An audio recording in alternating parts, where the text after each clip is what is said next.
Dar vienas gražuolis BMW Pitakas 2 litrai M paketas.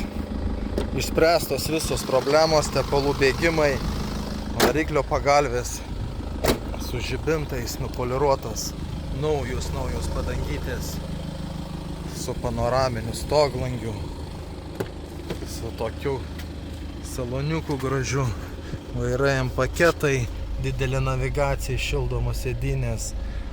Na čia viską patys mato, 283 M paketas. Rankenėlės niekas nekimba, kai būna. Juodos lubos. Graži mašinytė. Grandinės nebarška, užkurta nesidaro dabar.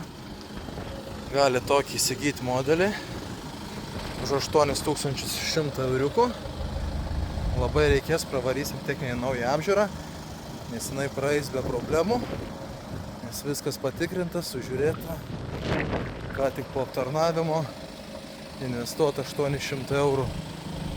Vieni techninė stovi, padarytas poliravimas, nebent jums reikia dar cheminio, bet prasisirpsit vis tiek, įlipsit, prisiterš.